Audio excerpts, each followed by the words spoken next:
Hey guys, how are you all. Rajasthan के fairs और festival कर रहे थे हम लोग। राजस्थान आर्ट एंड कल्चर का यही टॉपिक चल रहा था हमारा।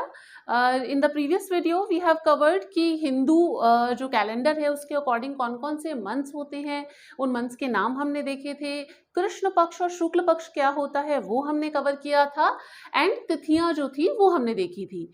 तो अभी तक हमने जो मतलब प्रीवियस वीडियो में कवर किया है वो एक बेसिक इन्फॉर्मेशन थी जो कि आपको पता होना चाहिए फेयर्स, राजस्थान के फेयर्स को करने से पहले।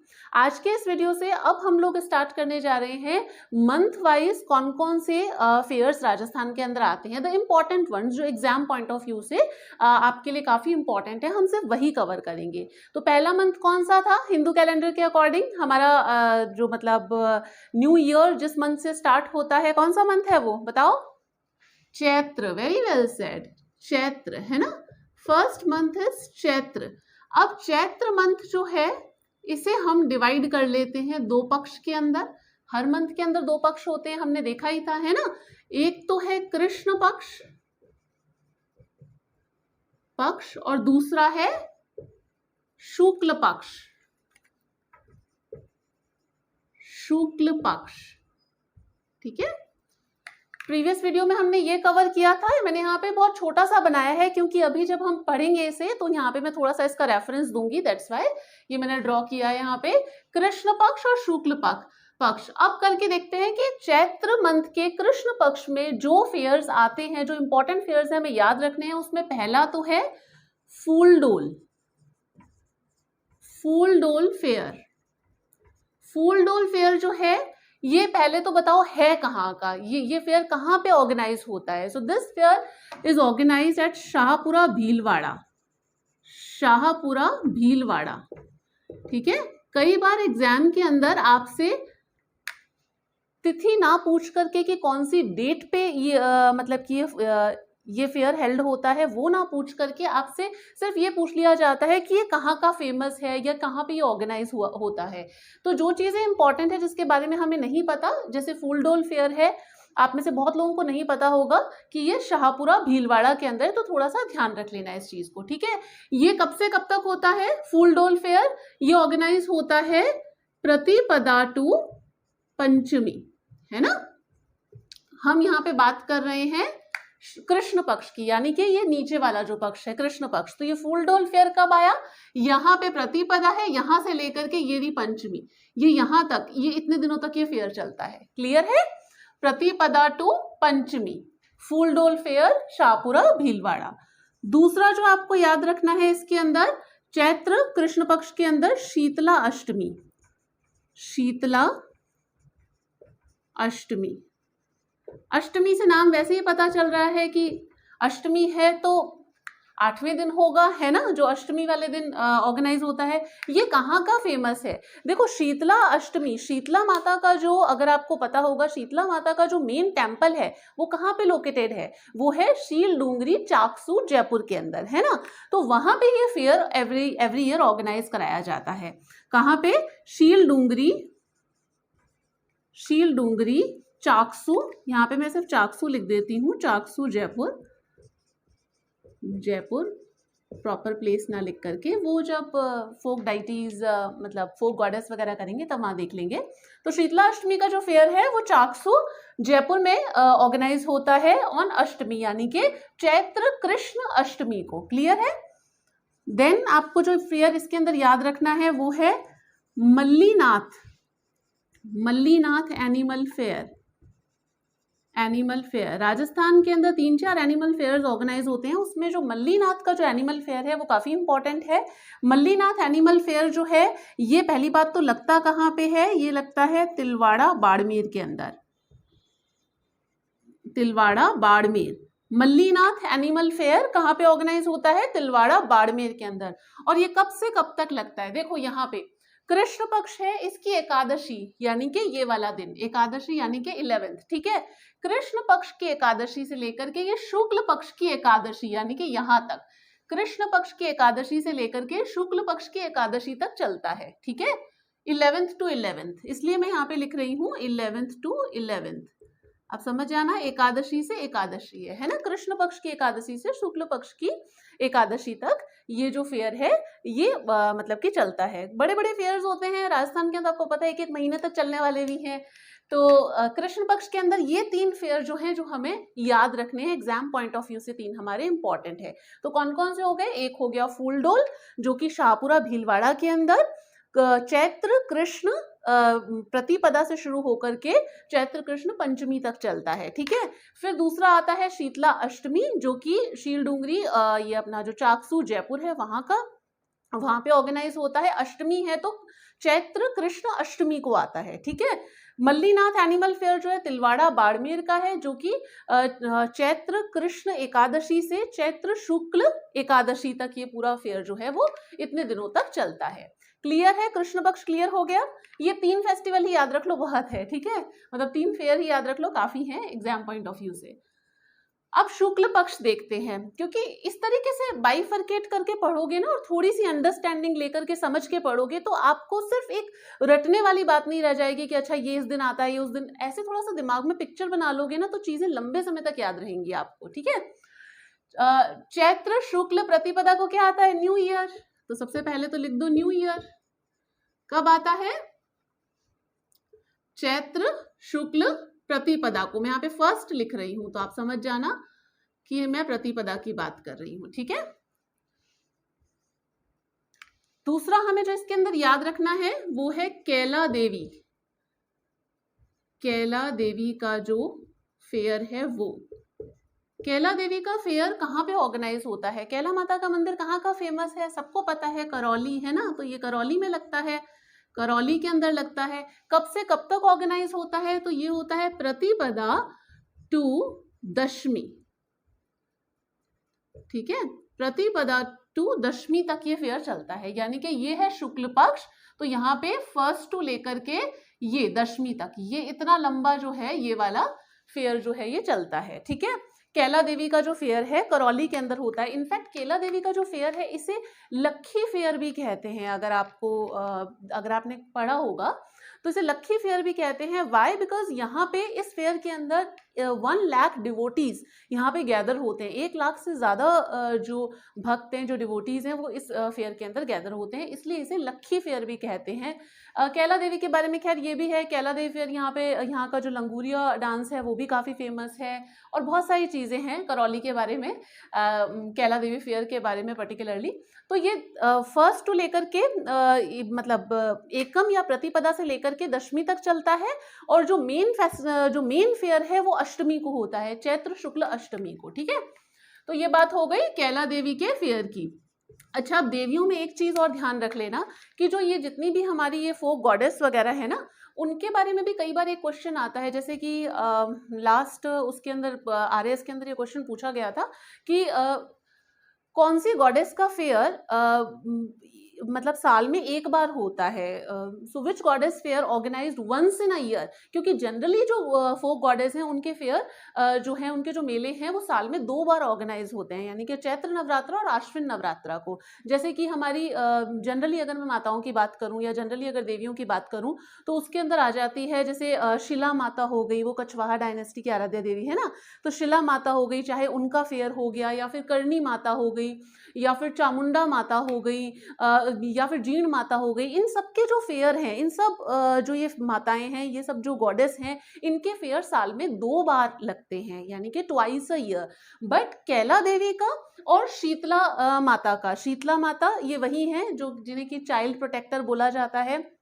आपको ध्यान होगा हमारी मम्मी वगैरह इसका फास्ट करती हैं, मतलब ब्रोकन आइडल की इसमें पूजा की जाती है और बना करके मतलब इस तरीके से, तो आपको ध्यान होगा घर में किया जाता है बच्चों की अच्छी हेल्थ के लिए। जनरली मदर्स ये इस टाइप मतलब इस दिन फास्ट रखती हैं और पूजा करती हैं शीतला माता की। तो शीतला माता का जो फेयर है और जो कैला देवी का फेयर है, ये दोनों ही once in a year organize होते हैं, मतलब साल में 1 बार आते हैं, 2 बार नहीं आते, ठीक है। तो थोड़ा सा ये ध्यान रख लेना, क्योंकि गॉडेस को लेकर के क्वेश्चन पूछे जाते हैं। तो अभी हमने बात की न्यू ईयर की और हमने देख लिया कैला देवी का फेयर चैत्र के शुक्ल पक्ष में। अब चैत्र के शुक्ल पक्ष में आता है गणगौर। गणगौर का फेयर कब आता है?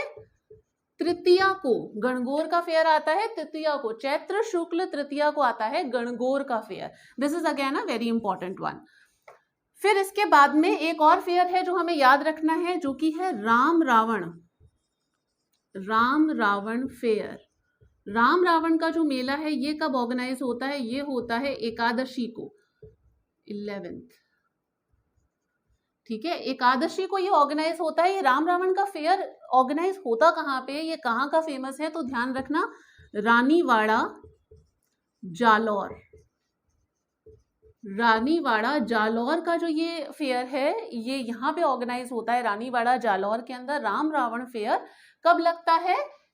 एकादशी को, यानी कि चैत्र शुक्ल एकादशी को, गणगौर तृतीया को, और केला देवी का तो हमने देख ही लिया, ये आता है एकम से लेकर के दशमी तक, और न्यू ईयर तो फर्स्ट डे को आता ही है। उसके अलावा चैत्र के शुक्ल पक्ष के अंदर आपको ध्यान होगा ये जो मेहंदीपुर बालाजी हैं दौसा के जो हैं उनका फेयर, और उसके अलावा जो सालासर बालाजी हैं चूरू में जिनका टेम्पल है सालासर बालाजी का, इन दोनों के भी जो फेयर हैं वो आपको चैत्र के शुक्ल पक्ष में ही आते हैं। But exam point of view से उतना इंपॉर्टेंट नहीं है। ये जो मैंने लिखवाए हैं ये थोड़ा सा आप अच्छे से याद कर लेना, क्योंकि ये काफी इंपॉर्टेंट है। I hope it is clear. Chaitra month हमारा क्लियर हो गया है ना? सारे मंथ नहीं पढ़ने, चिंता मत करो। जो जिस मंथ के अंदर जो इम्पोर्टेंट, कोई मंथ ऐसा भी आएगा जिसके अंदर कोई भी फेस्टिवल हमें नहीं पढ़ना होगा, तो बहुत ज्यादा लॉन्ग में नहीं जाएंगे हम लोग, सिर्फ इंपॉर्टेंट चीजें देखेंगे। तो क्लियर है यहाँ तक? नोट कर लिया, इसे कर लो एक बार इसे नोट, फिर उसके बाद में नेक्स्ट मंथ की बात करते हैं। I am going to rub this. Next month देखते हैं,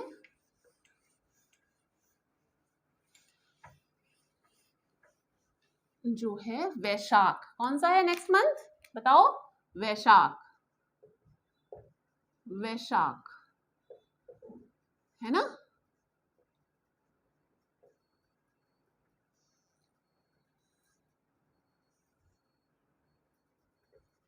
वैशाख के अंदर कृष्ण पक्ष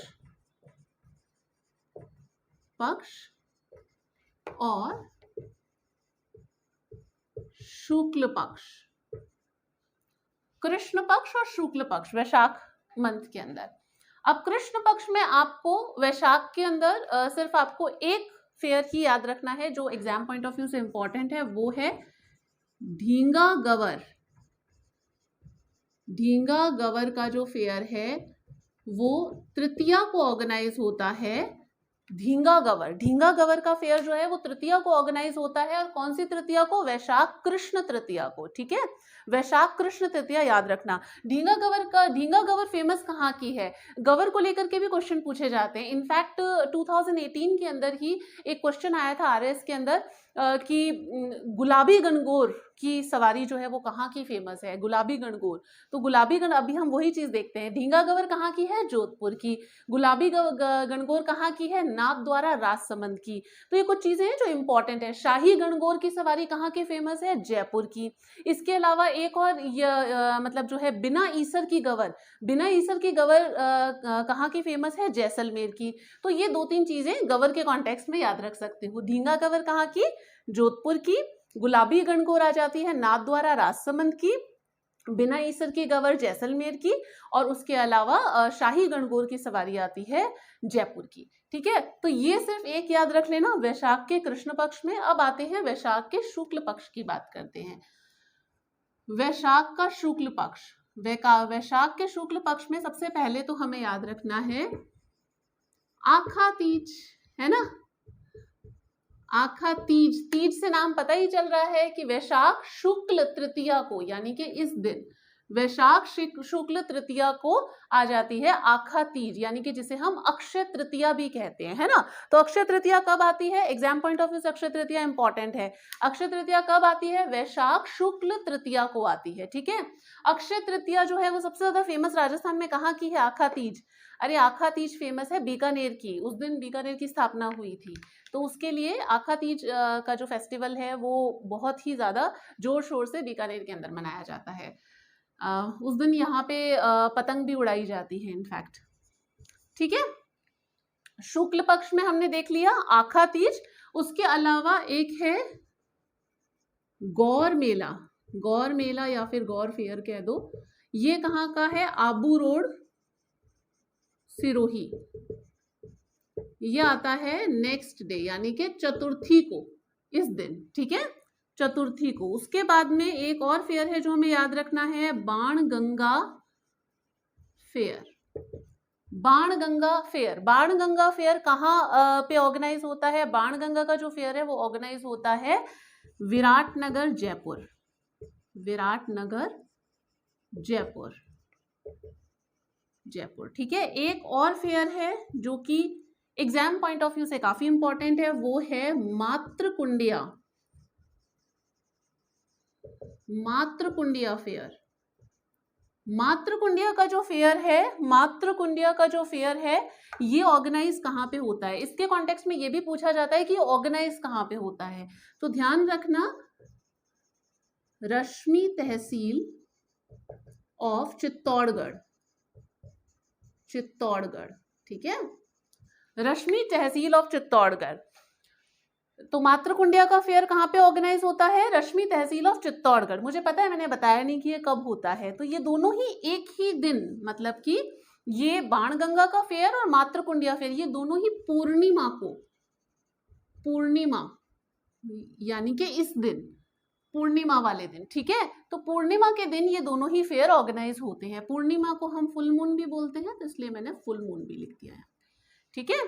तो फुल मून या पूर्णिमा वाले दिन मातृकुंडिया का फेयर और बाणगंगा का जो फेयर है वो दोनों ऑर्गेनाइज होते हैं वैशाख के शुक्ल पक्ष में। तो आपको ये ध्यान रखना है क्रोनोलॉजी इस तरीके से, वैशाख शुक्ल याद करोगे तो इस तरीके से याद करना, ऐसे नहीं कि सिर्फ ये डेट्स देख ली।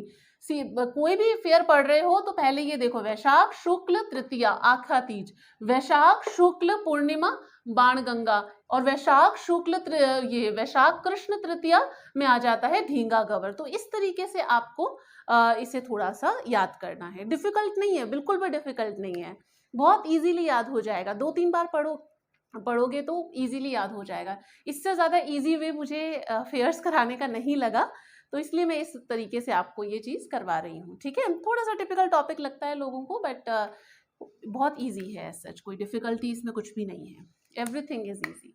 बाणगंगा हो गया, मातृकुंडिया। अब इसमें भी अगर कोई भाई मतलब बिल्कुल ही सोच रहे हैं कि बहुत ही हमें तो ज़्यादा पढ़ाओ ही मत, बहुत ही कम पढ़ना है, तो क्या करना है, तो इसमें भी इम्पोर्टेंट बता देती हूँ कौन सा है। इसमें जो सबसे ज़्यादा इम्पोर्टेंट है, वैशाख मंथ के अंदर वो एक आखा तीज का याद रख लेना और एक मातृकुंडिया का फेयर, एटलीस्ट ये दो तो याद रख ही लेना। बाणगंगा भी याद, वैसे तो मैंने सारे ये जो इतने कम ही तो लिखवाए हैं, तो याद कर ही लेना। अगर इन केस मतलब कोई मतलब बिल्कुल ही कि हमें तो बिल्कुल टॉप मोस्ट जो कहते हैं ना इंपॉर्टेंट चीज ही बताओ, तो वो सिर्फ आखा तीज और मातृकुंडिया, एटलीस्ट याद रख लेना, ठीक है। वैशाख मंथ हो गया। अब नेक्स्ट देखते हैं ज्येष्ठ मंथ। लिख लो इसे, पहले कहीं पे नोट कर लो, साथ साथ में करते जाओ नोट, एग्जाम में काम ही आएगा रिवाइज करने के लिए। चलो, वैशाख हो गया। अब नेक्स्ट है ज्येष्ठ। अब नेक्स्ट देखते हैं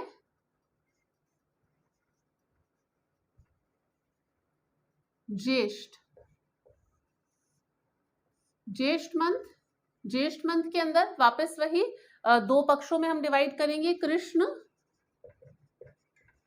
पक्ष और शुक्ल पक्ष, ठीक है।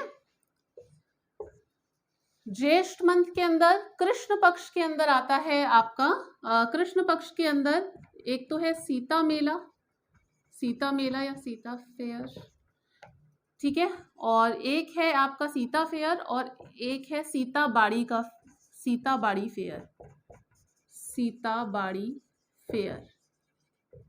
डेट के पॉइंट ऑफ व्यू से उतना इंपॉर्टेंट नहीं है। सीता फेयर जो है वो प्रतापगढ़ में ऑर्गेनाइज होता है, हालांकि बहुत ज्यादा काम का नहीं है। सीता बाड़ी फेयर, ये ध्यान रखना कि ये दोनों अलग अलग हैं।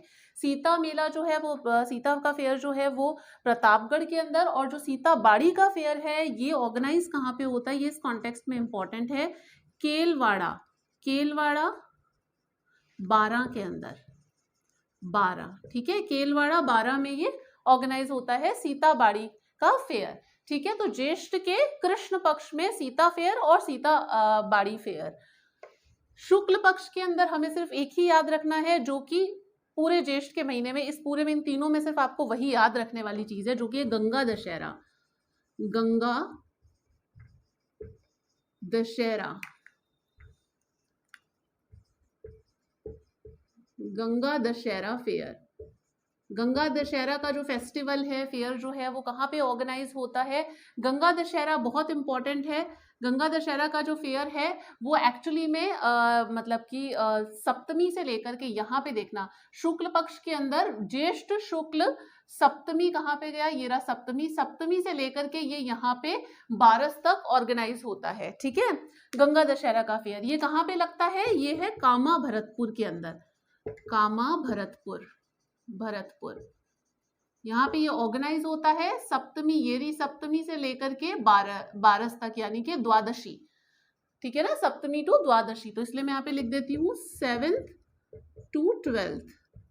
ठीक है, सप्तमी टू द्वादशी तक गंगा दशहरा फेयर। गंगा दशहरा फेयर के कॉन्टेक्स्ट में ये भी पूछा जाता है कि ये कहाँ पे ऑर्गेनाइज होता है। तो इस मंथ में जो अटमोस्ट इम्पॉर्टेंट है वो है गंगा दशहरा फेयर। एटलीस्ट ये तो याद कर ही लेना, ठीक है, बाकी नहीं याद हो कोई बात नहीं, एटलीस्ट ये तो याद रख लेना। Now some of you must be thinking कि इतना इम्पॉर्टेंट फर्स्ट मंथ में नहीं बताया था, तो चैत्र मंथ के अंदर जो मैंने 6 लिखवाए हैं वो सारे याद करने हैं। ठीक है, उसके अंदर वो सारे सभी पे स्टार लगा लेना, वो सारे ही बहुत इंपॉर्टेंट है। तो हो गया ये ज्येष्ठ मंथ, गंगा दशहरा फेयर, कामा भरतपुर। अब नेक्स्ट बात करते हैं, पहले लिख लो इसको कहीं पे।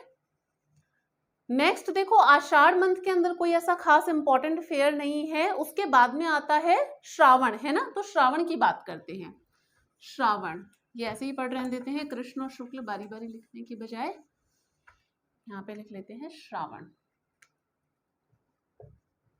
श्रावण मंथ, श्रावण मंथ जो है, श्रावण मंथ के अंदर बात करते हैं। श्रावण मंथ के अंदर जो हमें याद रखना है वो है कृष्ण पक्ष में। कृष्ण पक्ष के अंदर सबसे पहले तो कृष्ण पक्ष के अंदर आता है जो अपना हरियाली अमावस्या है, कल्प वृक्ष का फेयर जिसे बोलते हैं, कल्प वृक्ष, कल्प वृक्ष फेयर कहाँ पे ऑर्गेनाइज होता है? ये होता है अजमेर के अंदर। ठीक है, और या फिर हरियाली अमावस्या, अमावस्या। अब आपको पता चल ही गया होगा कि ये कौन से दिन ऑर्गेनाइज होता है, मतलब ये कौन से दिन आता है, अमावस्या है, यानी कि न्यू मून, न्यू मून की कंडीशन पे है ना, तो ये आ जाता है न्यू मून के दिन फेयर ये ऑर्गेनाइज होता है। कल्प वृक्ष। दूसरा है गुरुद्वारा बुढ़ा जोहड़। कहाँ पे है बताओ गुरुद्वारा बुढ़ा जोहड़? अरे बड़ा फेमस है गुरुद्वारा बुढ़ा जोहड़। गुरुद्वारा बुढ़ा जोहड़ का फेयर भी न्यू मून के दिन ही ऑर्गेनाइज होता है, यानी कि न्यू मून, यानी कि श्रावण कृष्ण, श्रावण मंथ का कृष्ण पक्ष और उसकी अमावस्या, श्रावण कृष्ण अमावस्या। मैंने न्यू मून लिख दिया है, अगर आप थोड़ा कंफ्यूज हो तो अमावस्या लिख लेना, ज्यादा बेटर है। ठीक है ना, क्योंकि हिंदू मंथ के अकॉर्डिंग याद रख रहे हैं, बारी बारी कंफ्यूजन होगा न्यू और फुल मून में, तो आप अमावस्या लिख लेना यहाँ पे। गुरुद्वारा बुढ़ा जोड़ का फेयर बताओ है कहाँ का फेमस? अरे बहुत फेमस है ये। कहाँ का गुरुद्वारा बुढ़ा जोड़ है कहाँ पे? जो गंगानगर वाले उन्हें तो पता ही होगा, है ना, गंगानगर के अंदर। तो ये है गंगानगर में, गंगानगर, श्री गंगानगर में। ठीक है, तो ये दोनों ही अमावस्या वाले दिन आते हैं। Now let's talk about Shravan month के शुक्ल पक्ष। श्रावण मंथ के शुक्ल पक्ष में आता है तीज का फेस्टिवल। कौन सा? तीज। राजस्थान में तो बड़े जोर शोर से मनाया जाता है तीज का फेस्टिवल, है ना। बट ये तीज कौन सी है? ये छोटी है या बड़ी है, ये बताओ। तीज भी तो 2 आती है ना, एक छोटी और एक बड़ी, तो ये कौन सी तीज है? ये छोटी तीज है। ठीक है, क्योंकि बड़ी जो है वो नेक्स्ट मंथ भादुआ यानी कि भाद्रपद मंथ में आती है, तो ये छोटी तीज का फेयर है। ठीक है, ये कहाँ पे तीज है तो लिखने की जरूरत ही नहीं है, तृतीया वाले दिन ऑर्गेनाइज होता है ना। श्रावण शुक्ल तृतीया को छोटी तीज सेलिब्रेट की जाती है। छोटी तीज का जो फेयर है वो ऑर्गेनाइज होता है। फेमस कहाँ का? जयपुर का। ठीक है,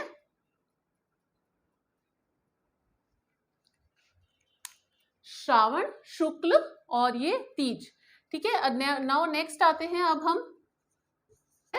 नेक्स्ट फेयर है चार भुजानाथ फेयर ऑफ मीराबाई, मीराबाई, ठीक है। चार भुजानाथ फेयर ऑफ मीराबाई, ये कहाँ पे ऑर्गेनाइज है? मीरा का ये जो चार भुजानाथ का फेयर है ये ऑर्गेनाइज होता है मेड़ता के अंदर, मेड़ता के अंदर। मेड़ता कहाँ पे है? नागौर में, ठीक है, वहां पे ऑर्गेनाइज होता है।